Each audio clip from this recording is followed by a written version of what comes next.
Good morning, good afternoon, and welcome to the third and final installment in Broadleaf's summer webinar series. We're giving you just a taste of what Broadleaf is able to do from a multi-tenant, multi-site, and marketplace perspective today. We're going to cover example users and business needs and hope to scratch the surface of the powerful capabilities we have in Broadleaf's multi-tenant edition.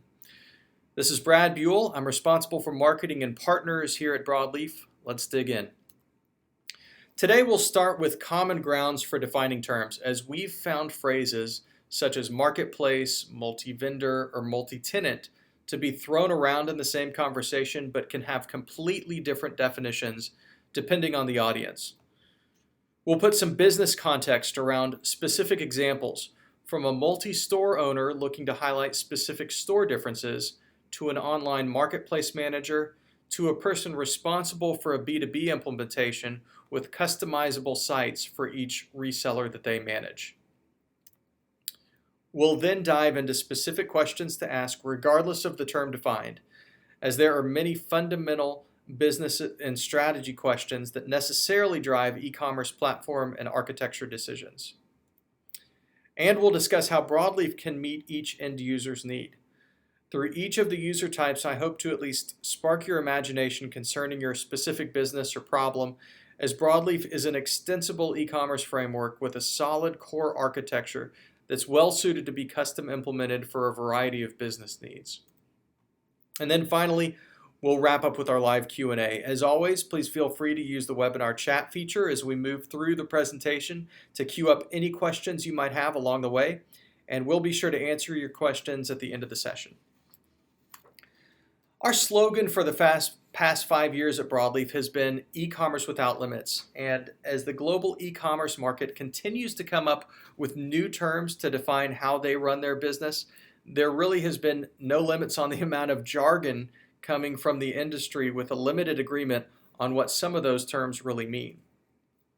Over a year ago, we started calling Broadleaf multi-everything, due to the dearth of solutions that were looking for something tagged as multi, from a device across geographies to a channel or device-specific solutions, and onto the idea of multiple stores, sites, vendors, and tenants, with a wide range of definitions across terms. Simultaneously with the industry's multi-fascination, we've seen multi-channel strategies turn into omni-channel marketing. While the phrase e-commerce is used throughout North America and e-shop is used throughout Europe, and then the concept of marketplace has also taken shape, but they mean very different things to businesses such as software providers versus fashion brands. Across a variety of business models and business needs, we've seen the idea of online to offline become the phrase O2O throughout the APAC region.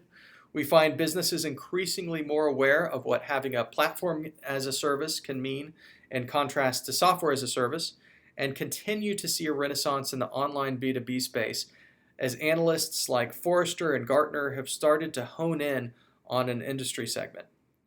So regardless of the vocabulary used, let's agree to embrace the confusion and get past any highly loaded marketing terms to get to true business needs and effective solutions in meeting those needs. Let me frame the discussions with 3 personas, hopefully one or more of which is relevant to your business. First, John represents a typical corporation with multiple stores and online channels. John has decisions to make regarding how to handle different sites across various geographies and devices.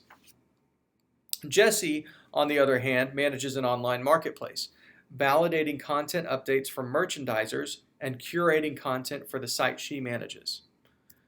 And finally, Regine sells her products through resellers who would benefit from customizable sites with easy initial setup and the ability for deep customization by her larger resellers.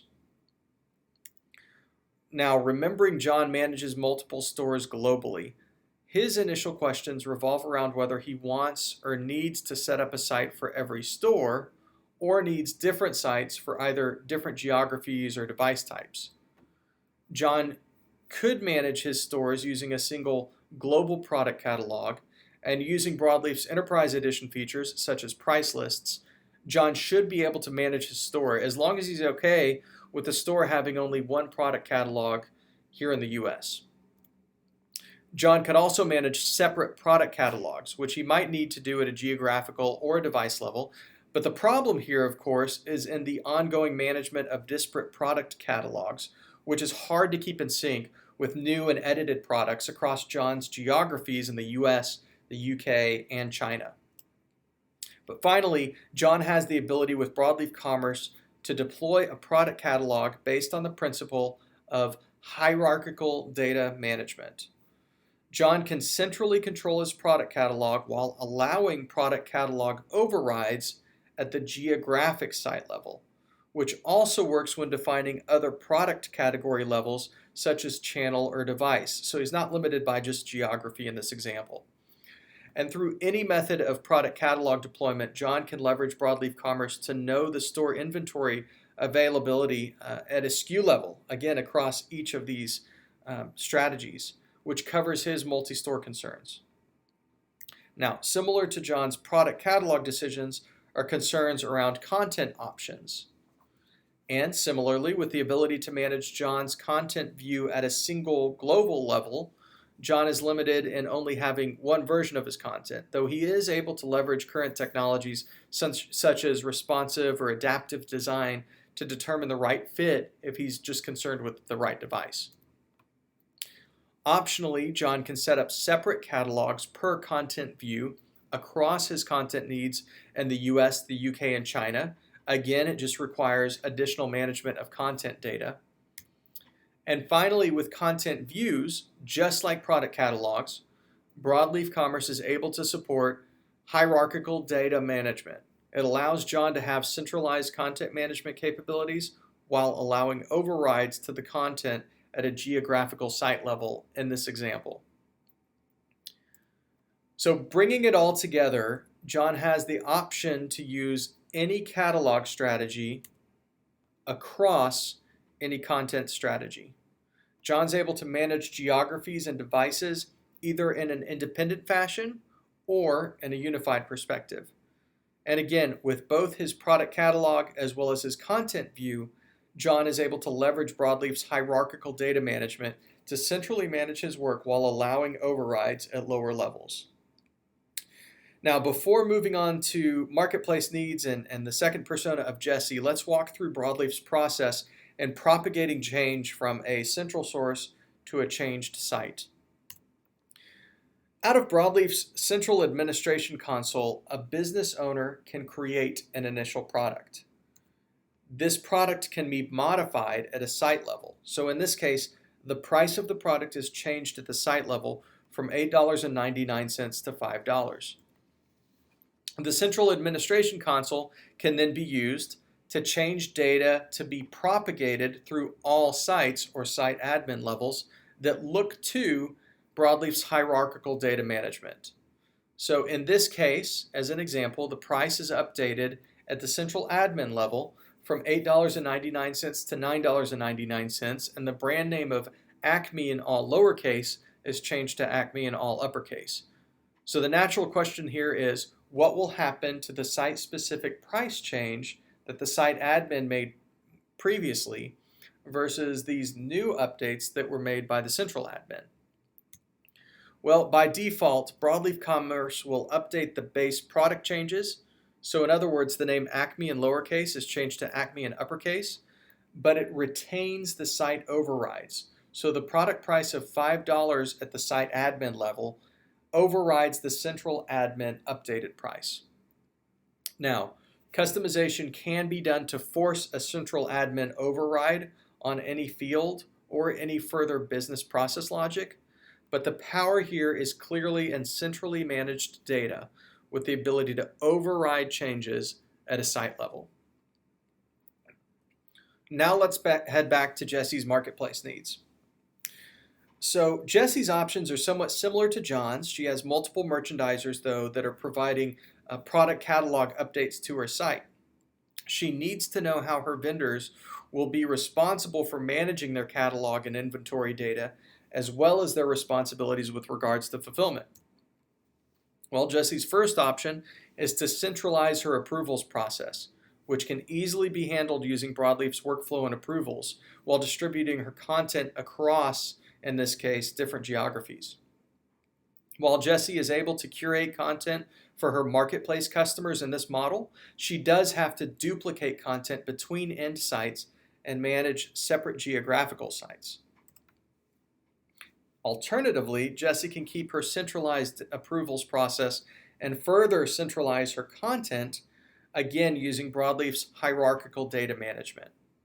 Changes can be propagated to appropriate geographical sites from her centralized catalog, and Jessie can manage the entire process through a single administrative console using Broadleaf Commerce. Also with Broadleaf, Jessie can set up merchants with a variety of fulfillment options through any scenario. So each merchant can direct ship, cross-dock, or drop ship each of those fulfillment methods that can be taken care of, again, either at a vendor or at an item level. Well, so far we've walked through a few business strategies related to setting up product catalog and content management across monolithic, siloed, and hierarchical data management approaches. Now we're going to turn to Regine and complicate things a bit further. If you'll remember, Regine manages a network of resellers, which she breaks down into 3 categories. Small resellers only want to change the aspects of the parent company's site that make sense for them given their time. Specifically, they want to update their logo to reflect their brand on the site, and they want to update pricing of products. Regine's medium resellers have a bit more time to curate content on products, and they also want to add their own products into the mix, and then they start to customize the site a bit beyond basic logo updates and color palettes.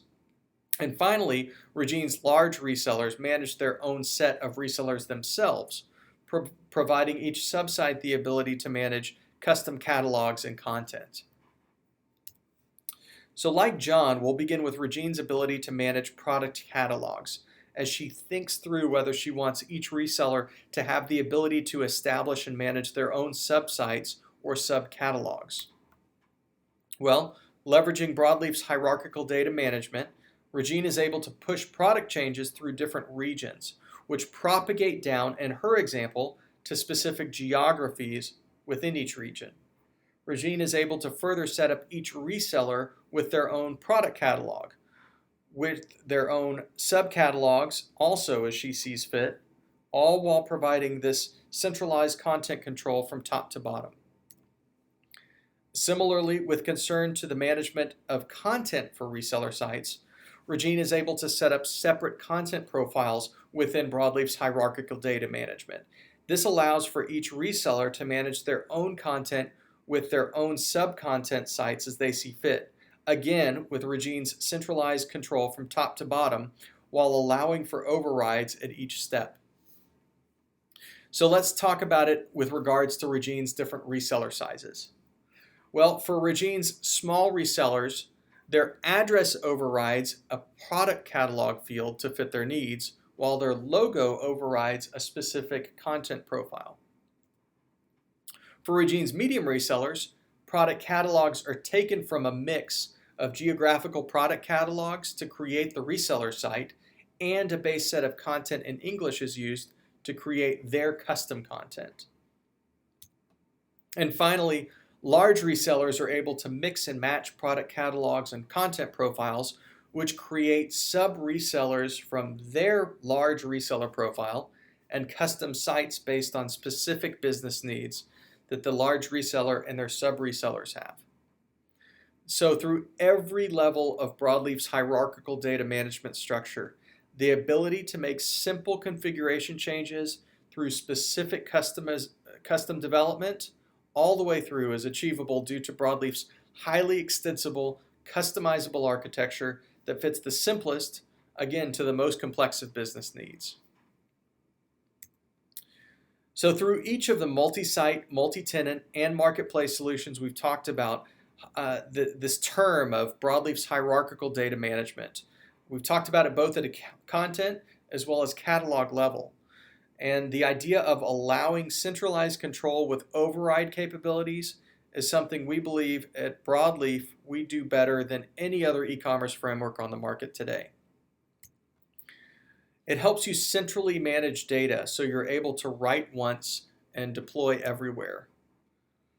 Data can also be created and managed at any level within an organization through multiple organizational tiers.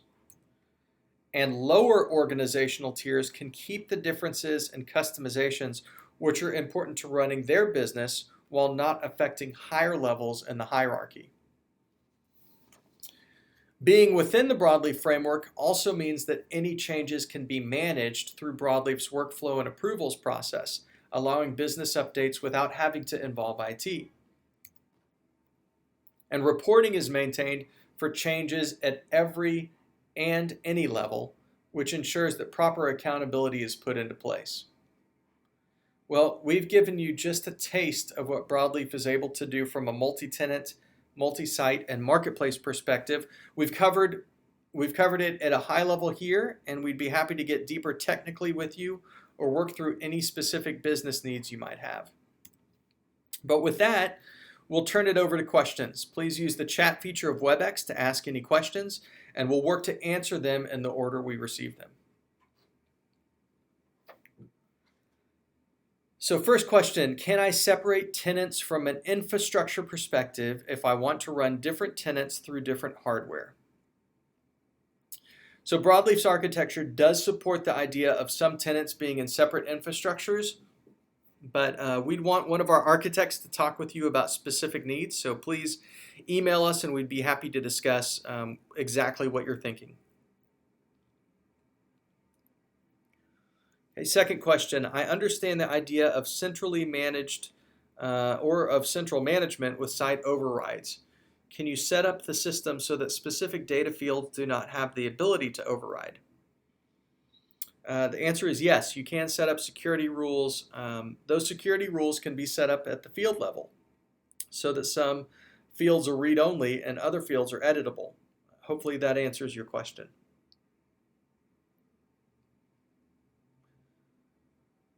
All right, third question. My business is one site, but we have internal merchandisers and external vendors that manage categories of products.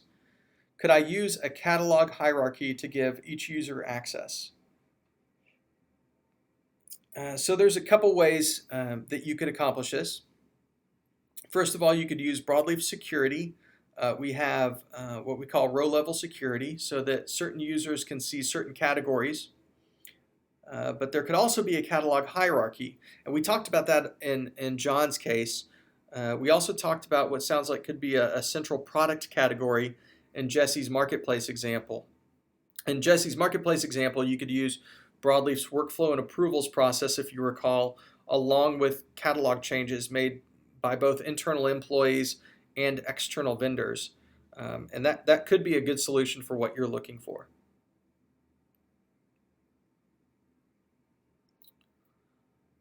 Okay, any other questions? All right, looks like there are a couple of questions I've received relating to inventory and availability. I'm going to rephrase these. Can you manage inventory and availability at a specific tenant or at a tenant level? So Broadleaf provides a couple mechanisms for this. We can manage inventory by a location, and a tenant can also be considered a location, or a tenant can use what I've heard it called here at Broadleaf availability rules. So our tenants can choose what products to show or not show on their site using what we call, again, product availability rules for their specific site. Our VP of integration here has called this a catalog exclusion policy. And that catalog exclusion policy, again, can refer to the tenant level. The other thing that you could do is customize that propagation process that we talked about so that those changes never flow down to the tenant site.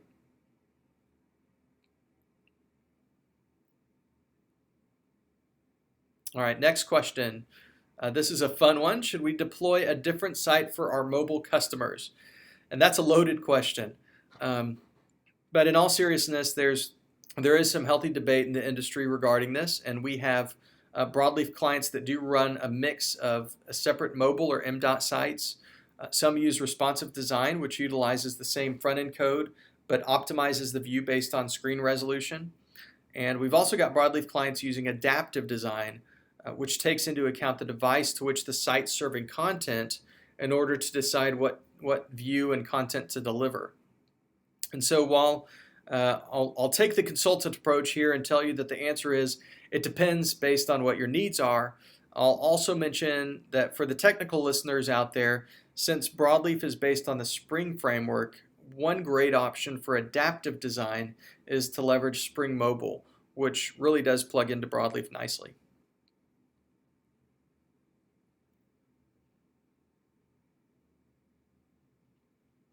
Okay, well, if there are no more questions, then I want to thank you for joining us today in covering how Broadleaf Commerce leverages our unique hierarchical data management across the needs of multi-site, multi-tenant, and marketplace businesses. You can sign up for a private demo at broadleafcommerce.com/demo. Our private demo is, in fact, an example of multi-tenancy, as we are managing over 3,000 live private demo environments with each tenant able to make their own customizations to the catalog and content. Please do let us know your thoughts in the post-webinar survey, and please email or call with any questions or needs. Thank you for your time, and goodbye.